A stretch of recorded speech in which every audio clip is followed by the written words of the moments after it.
আসসালামু আলাইকুম সুপ্রিয় দর্শক, আপনাদের সবাইকে সাদর আমন্ত্রণ জানাচ্ছি বাংলাদেশ টেলিভিশন চট্টগ্রাম থেকে আয়োজিত সাপ্তাহিক স্বাস্থ্য বিষয়ক অনুষ্ঠান সুস্থ দেহ সুস্থ মন দেখার জন্য। দর্শক, শীতকাল তো চলেই এলো। এ সময় দেখা যাচ্ছে শ্বাসতন্ত্রের বিভিন্ন ধরনের রোগ নিয়ে শিশুরা বা বাচ্চারা কিংবা বয়স্ক লোকেরাও বিভিন্ন সময় ডাক্তারদের চেম্বারে যাচ্ছেন বা বিভিন্ন রোগে আক্রান্ত হচ্ছেন। দর্শক, অনুষ্ঠানটিতে আমরা নানা ধরনের স্বাস্থ্য সমস্যা নিয়ে কথা বলে থাকি। আজকে আমরা কথা বলবো শীতকালীন শ্বাসতন্ত্রের রোগ এবং এর করণীয় সম্পর্কে। এই বিষয়ে কথা বলার জন্য আজকে আমাদের মাঝে উপস্থিত আছেন ডাক্তার মোহাম্মদ দিদারুল আলম, সহকারী অধ্যাপক, ফৌজদারাত বক্ষবিধি হাসপাতাল। ধন্যবাদ ডাক্তার দিদারুল আলম, আপনাকে সাদর আমন্ত্রণ জানাচ্ছি আমাদের এই অনুষ্ঠানে। আপনাকেও ধন্যবাদ, আপনাকেও শুভেচ্ছা। আচ্ছা, এই যে আমাদের আজকে আলোচনার বিষয় হচ্ছে শীতকালীন শ্বাসতন্ত্রের রোগ। শীতকালীন কি ধরনের শ্বাসতন্ত্রের রোগ হতে পারে? শীতকালে আমাদের দেশে অধিকাংশ শ্বাসতন্ত্রের রোগ অধিকাংশগুলো বেড়ে যায়। তার মধ্যে বয়সভেদের কিছু তারতম্য দেখা যায়, যেমন বাচ্চাদের ক্ষেত্রে ব্রঙ্কিওলাইটিস এবং বাচ্চাদের যাদের অ্যাজমা আছে ওদের অ্যাজমা অ্যাটাকটা বেড়ে যায়। বয়স্কদের সাধারণত যাদের অ্যাজমা সিওপিডিতে ভোগেন তাদের এক্সাজারবেশন নিয়ে আমাদের কাছে আসেন। এছাড়া যারা এল্ডারলি পার্সন ওদের নিউমোনিয়া হতে দেখা যায়। এছাড়া অনেক সময় দেখা যায় যে জ্বর পরবর্তী কাশি হয়, যেটা আমরা অ্যাকুট ব্রঙ্কাইটিস বলে থাকি। এছাড়া কমন ভাইরাল রেসপিরেটরি ইনফেকশন যেমন হচ্ছে সর্দি, কাশি, ফ্লু আমাদের দেশে খুবই কমন এই শীতকালে। এই যে রোগগুলো শীতকালে আসলে বাড়ার কারণটা কি? আমাদের দেশে শীত সাধারণত নভেম্বর থেকে ফেব্রুয়ারি পর্যন্ত থাকে। এই সময় বাতাসটা ঠান্ডা ও শুষ্ক থাকে এবং এই শুষ্ক বাতাসে আমাদের শ্বাসনালী সংকুচিত করতে পারে। এছাড়া আমাদের শ্বাসনালীতে যে ন্যাচারাল প্রোটেকশান, মিউকোসিলিয়ারি ফাংশনের ক্লিয়ারেন্স সেটাও কমে যায়। তাছাড়া বাতাসের সাসপেন্ডেড পার্টিকেলস, যেটা আমরা বায়ু দূষণের জন্য দায়ী বলে থাকি, সেটাও দেখা যায় যে মাত্রাটা বেড়ে যায়। এছাড়া এই টাইমে শীতকালে ভাইরাসগুলো খুবই সক্রিয় থাকে এবং আমরা বদ্ধ করে থাকার কারণে সহজে সংক্রমিত হতে পারি। এই কারণে শীতকালে দেখা যায় যে শ্বাসতন্ত্রের রোগগুলো খুবই বেড়ে যায়। শীতকালে আসলে কারা বেশি ঝুঁকিতে থাকেন আসলে এই শ্বাসতন্ত্রের রোগের? শ্বাসতন্ত্রের রোগে সাধারণত বয়স্ক এবং বাচ্চারা বেশি ঝুঁকিতে থাকে। এছাড়া যাদের দীর্ঘমেয়াদী শ্বাসতন্ত্রের রোগ আছে, যেমন অ্যাজমা, সিওপিডি অথবা ব্রঙ্কিএক্টিসিস, ওনারা যদি নিয়মিত ওষুধ না নিয়ে থাকেন ওনারাও ঝুঁকিতে পড়েন। এছাড়া বয়স্ক রোগী যাদের রোগ প্রতিরোধ ক্ষমতা কম অথবা যারা ক্রনিক ডিজিজে ভুগছেন, যেমন ডায়াবেটিস, যাদের ক্রনিক কিডনি ডিজিজ আছে, ওনারাও কিন্তু এই ঝুঁকিতে থাকেন। মানে এই গ্রুপগুলোর জন্য আমাদের আলাদাভাবে সচেতনতা দরকার। বুঝতে পেরেছি।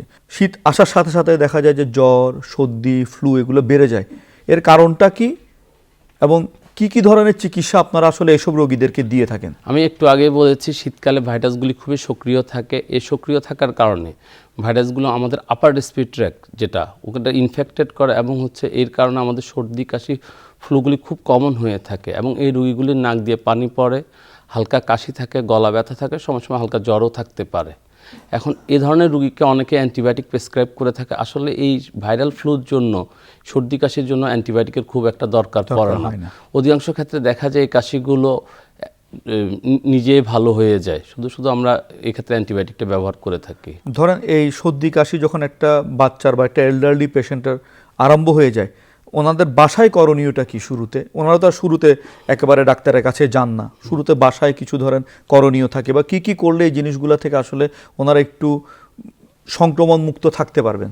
এই ক্ষেত্রে বাচ্চাদেরকে আপনি শীতের যেন শীত না লাগে এই জন্য শীত বস্ত্র পরিধান করাতে হবে। তাছাড়া ঠান্ডা বাতাস অথবা কুয়াশার মধ্যে বের হলে মুখ ঢেকে বের হবে অথবা মাস্ক ইউজ করবে অথবা ধুলোবালো অথবা দূষিত পরিবেশে কম যাবে এবং ওরা সিমটোমেটিক ট্রিটমেন্ট, জাস্ট যেমন গলা ব্যথা হলো নাপা অথবা সিম্পল ওষুধে অথবা গরম পানি দিয়ে গার্গর করলে তাদের ভালো হয়ে যায়। ভালো। অ্যাজমা বা হাঁপানি রোগটা তো আসলে শীতকালে বেড়ে যায়, এর কারণটা কি? আপনি তো জানেন অ্যাজমা ক্রনিক শ্বাসনালী প্রদাহ, যেখানে শ্বাসনালীতে অতি সংবেদনশীলতা থাকে। শীতকালে যখন এই শ্বাসনালী ঠান্ডা বাতাস অথবা বাতাসে ভাসমান ধুলোকণা অথবা অ্যালার্জেন অথবা যখন ভাইরাস দ্বারা সংক্রমিত হয় তখন ওনাদের শ্বাসকষ্টটা বেড়ে যায়।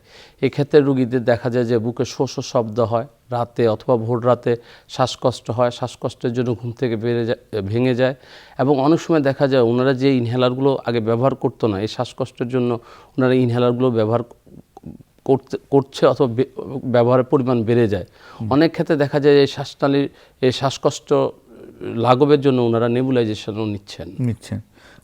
এই জিনিসটা আসলে কাদের বেশি হয়? অ্যাজমা বা হাঁপানি যেটা আমরা বলছি, এটা বাচ্চাদের কি বেশি হয় নাকি এল্ডারলি পার্সনদের বেশি হয়? অ্যাজমা তো জেনেটিক ডিজিজ এবং তার সাথে আরও অনেক কিছু কোফ্যাক্টর আছে।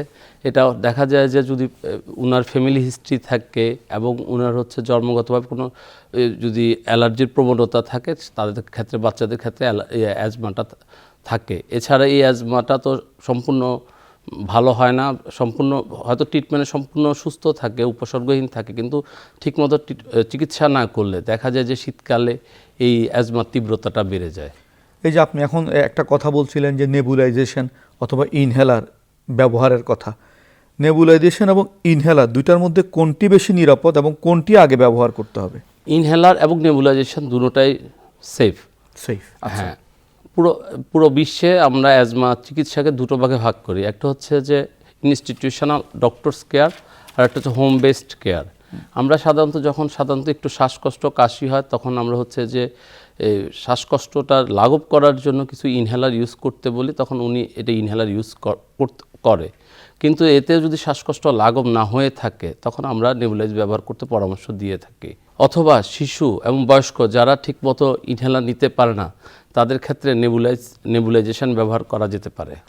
আচ্ছা, আমি একটা কোয়েশ্চেন আপনাকে করতে চাই, সেটা হচ্ছে দেখা যায় বাংলাদেশে যখন একটু কাশি হয় লোকজন ডাক্তারের পরামর্শ ছাড়া মন্টিলুকাস ওষুধটা একেবারে র্যান্ডমলি নিয়ে থাকে। এটা কি আসলে নেওয়াটা কি সেফ কিনা?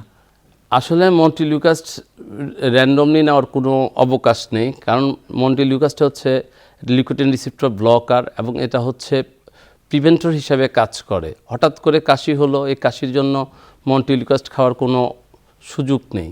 কিন্তু যদি কাশি দীর্ঘস্থায়ী হয় এবং এটা অ্যাজমাজনিত কাশি হয়, সেক্ষেত্রে মন্টিলিউকাস ব্যবহার করা যেতে পারে। আচ্ছা, এই যে ইনহেলার তো আসলে অনেকেই নিয়ে থাকেন, আমরা প্রায় সময় খেয়াল করি যে ইনহেলার আসলে রোগীরা ঠিকমতো আসলে ব্যবহারটা করতে পারেন না। ইনহেলার ব্যবহারের সঠিক পদ্ধতিটা যদি আপনি আমাদেরকে একটু বলতেন। এখন ইনহেলারের প্যাকেটের মধ্যে লিফলেট দেওয়া থাকে, এই লিফলেটে স্টেপ ওয়াইজ নির্দেশনা দেওয়া থাকে, কখন আপনি ক্যানিস্টারটা ঝাঁকাবেন, কখন আপনি ক্যানিস্টারটা চাপ দিবেন, চাপ দেওয়ার পর কীভাবে শ্বাস দিবেন, শ্বাস নেওয়ার পর কতক্ষণ ব্রেথ হোল্ড করবেন, ব্রেথ হোল্ড করার পরে আপনি কিভাবে শ্বাসটা ছাড়বেন। এই পদ্ধতিগুলি ফলো করলে ইনহেলার খুব সহজে নেওয়া সম্ভব। এটা কি আসলে ধরেন বাচ্চাদের ক্ষেত্রে, ধরেন অ্যাডাল্টরা তো এই জিনিসটা আসলে বুঝতে পারবে, কিন্তু বাচ্চাদের ক্ষেত্রে এটা কিভাবে আসলে ব্যবহার করা যায়? এখানে ইনহেলারের যে ইম্পর্টেন্ট যে জিনিস সেটা হচ্ছে ক্যানিস্টার চাপ দেওয়া এবং শ্বাস নেওয়া, এই কোঅর্ডিনেশনটা খুবই ইম্পর্টেন্ট। এই কোঅর্ডিনেশন যারা করতে পারে না তাদেরকে আমরা হচ্ছে স্পেসার দিয়ে ইনহেলারটা নিতে বলি। স্পেসার এখন দু রকম আছে, একটা হচ্ছে উইথ মাস্ক, উইদাউট মাস্ক। সাধারণত বাচ্চাদের ক্ষেত্রে আমরা উইথ মাস্ক দিয়ে স্পেসার সহ ইনহেলারটা নিতে বলি। আচ্ছা আচ্ছা, ইনহেলার নেওয়ার ক্ষেত্রে অনেক সময় অনেক রোগী দেখা যায় যে বাইক থেকে স্প্রে করে, অনেক রোগী মুখের ভিতরে ইনহেলারটা নিয়ে স্প্রে করে, কোনটা সঠিক? ইনহেলার হচ্ছে আপনি প্রথমে ঝাঁকাবেন, তারপরে মুখের মধ্যে দিবেন, তারপরে লিপ দিয়ে সিল করবেন যেন কোনো ফাঁকা জায়গা না থাকে। এরপর ক্যানিস্টার চাপ দেওয়ার সাথে সাথে আপনাকে শ্বাস নিতে হবে। আচ্ছা, আর যারা এই কোঅর্ডিনেশনটা পারে না তাদের জন্য আমাদের তো স্পেসার আছে।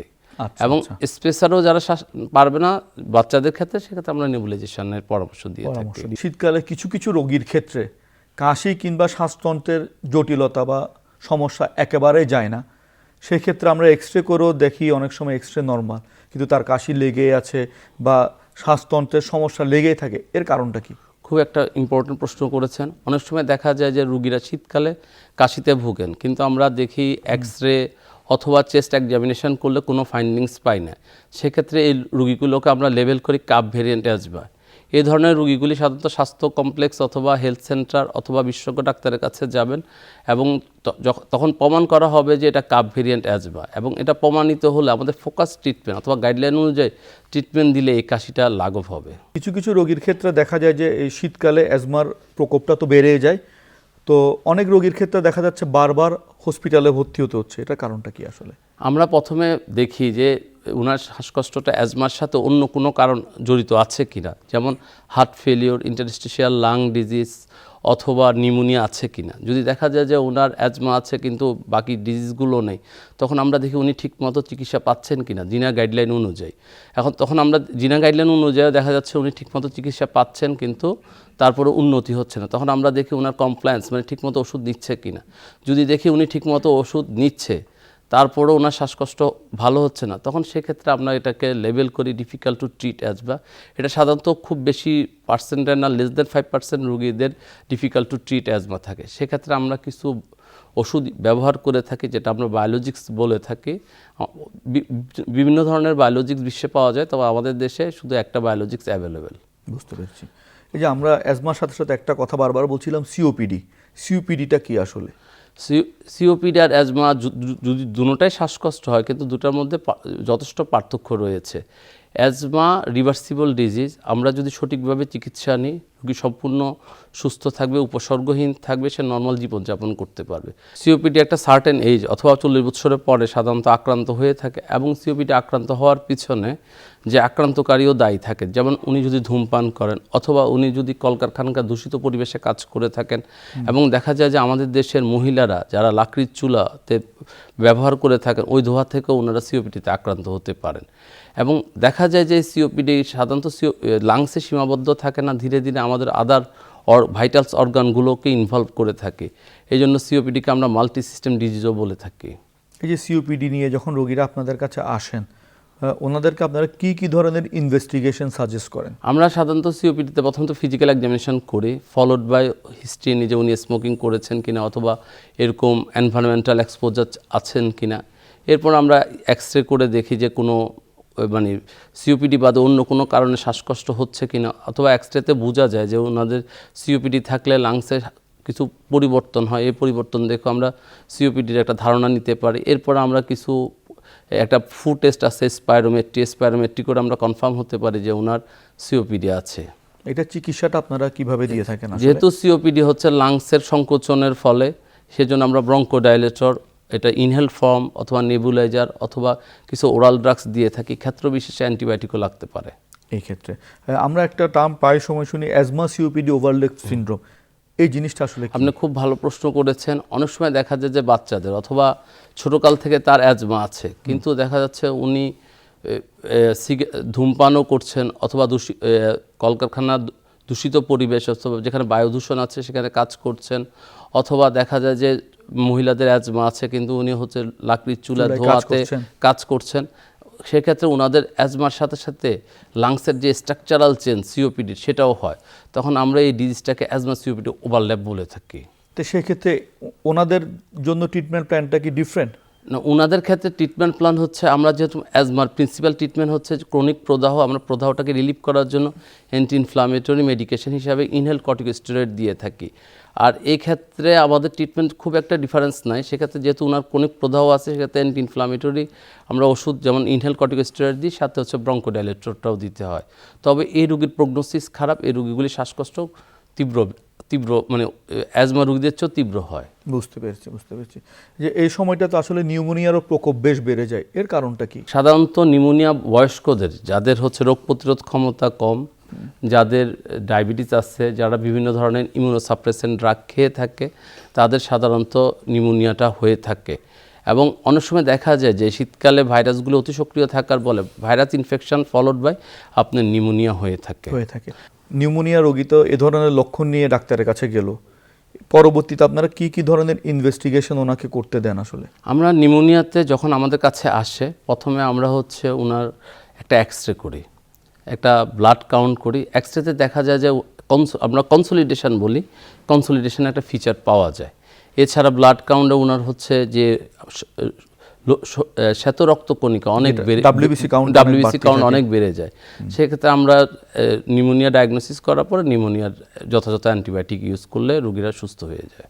তো এই শীতকালে নিউমোনিয়াটা প্রতিরোধের ক্ষেত্রে কোনো কি উপায় আছে? আসলে আমাদের কিছু ভ্যাকসিন আছে, যেমন হচ্ছে ইনফ্লুয়েঞ্জা ভ্যাকসিন এবং নিউমোনিয়ার জন্য নিউমোনিয়ার ভ্যাকসিন আছে। ইনফ্লুয়েঞ্জা ভ্যাকসিন আমরা সাধারণত 2 বছর থেকে প্রতি বছর দিতে পারি। সাধারণত যারা অ্যাজমা রোগে আক্রান্ত থাকেন তাদেরকে আমরা ইনফ্লুয়েঞ্জা শট দেওয়ার জন্য উদ্বুদ্ধ করে থাকি। এবং নিউমোনিয়ার ক্ষেত্রে 2 ধরনের ভ্যাকসিন আছে। এক ধরনের ভ্যাকসিন জীবনে একবার দিতে হয়, আর একটা একবার দিয়ে 5 বছর পর বুস্টার ডোজ হিসাবে দিতে হয়। এবং এই যাদের বিভিন্ন অসুখে ভুগে থাকেন, ক্রনিক ডিজিজে ভুগে থাকেন, যেমন যাদের কিডনি ডিজিজ আছে, তারপরে অ্যাজমা, সিওপিডি, এদেরকে আমরা বলে থাকি আপনারা হচ্ছে নিউমোনিয়ার ভ্যাকসিনটা নেবেন। আর সাধারণত যাদের বয়স 60-এর উপর থাকে তাদের ক্ষেত্রে ওয়ার্ল্ড ওয়াইড নিউমোনিয়ার ভ্যাকসিন দেওয়ার স্ট্রং রিকমেন্ডেশন আছে। শীতকালে কি যক্ষ্মা রোগীদের সংখ্যা বাড়ে? শীতকালে আসলে যক্ষ্মা রোগীদের সংখ্যা বাড়ে না, কারণ যক্ষ্মা সব ঋতুতেই থাকে, শীতকালেও থাকে, আপনার গরমকালেও থাকে। কিন্তু শীতকালে কাশি হলে মানুষ মনে করে যে আমার হয়তো সিম্পল ফ্লু জন্য কাশি হচ্ছে, সেক্ষেত্রে আমাদের ডায়াগনস্টিক ডিলেটা হয়। কিন্তু আমাদের খেয়াল রাখতে হবে, কোনো কাশি যদি 2 সপ্তাহের বেশি থাকে অথবা কাশির সাথে তার যদি খাওয়ার অরুচি হয় এবং রাতে জ্বর হয় অথবা ঘাম হয় অথবা কাশির সাথে রক্ত যায়, সেই নিকটস্থ স্বাস্থ্যকেন্দ্রে কফ পরীক্ষা করবে।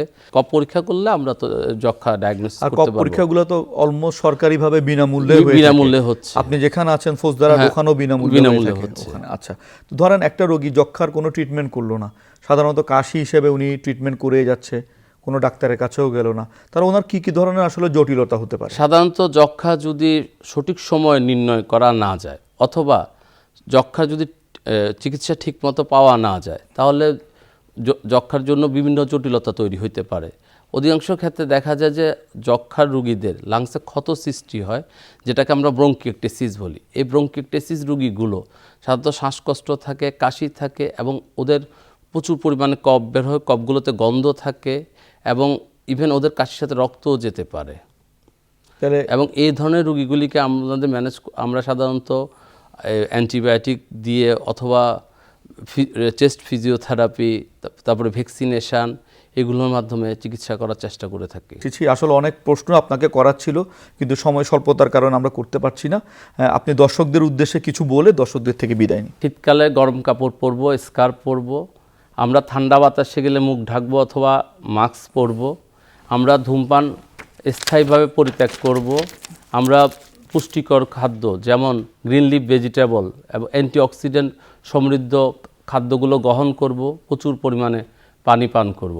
এছাড়া আমরা ডক্টর কর্তৃক যে প্রেসক্রাইবড ইনহেলার সেটা নিয়মিত ব্যবহার করব এবং ওনাদের অনুমতি ছাড়া আমরা ইনহেলারগুলি বন্ধ করব না। এবং আমরা নিউমোনিয়ার ভ্যাকসিন এবং ইনফ্লুয়েঞ্জার ভ্যাকসিন প্রতি বছর নিব।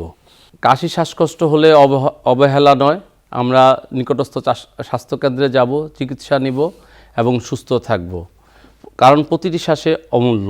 ধন্যবাদ ডাক্তার দিদারুল আলম অনুষ্ঠানে উপস্থিত থেকে আমাদেরকে মূল্যবান পরামর্শ দেওয়ার জন্য। এতক্ষণ আমরা শুনছিলাম শীতকালীন শ্বাসতন্ত্রের সমস্যা এবং করণীয় সম্পর্কে। আশা করি এই পর্বের মাধ্যমে আমরা একটা জিনিস বুঝতে পারছি যে শ্বাসের কোনো সমস্যায় আসলে অবহেলার যোগ্য না। প্রত্যেকটা জিনিসকে আমাদেরকে আসলে খুবই সুন্দরভাবে ম্যানেজ করতে হবে এবং যদি দেখা যাচ্ছে শ্বাসকষ্ট বেড়ে যায় বা সর্দি কাশি লম্বা সময় ধরে ভালো হচ্ছে না, আমরা অবশ্যই নিকটস্থ ডাক্তারের কাছে যাব এবং গিয়ে ডাক্তারের পরামর্শ মতো আমরা চিকিৎসা গ্রহণ করব। সুপ্রিয় দর্শক, আগামী পর্বে আরও একটি রোগ এবং এর চিকিৎসা ব্যবস্থা নিয়ে আমরা আপনাদের মাঝে হাজির হব। এই পর্যন্ত আপনারা ভালো থাকুন, সুস্থ থাকুন, বাংলাদেশ টেলিভিশন চট্টগ্রামের সাথে থাকুন।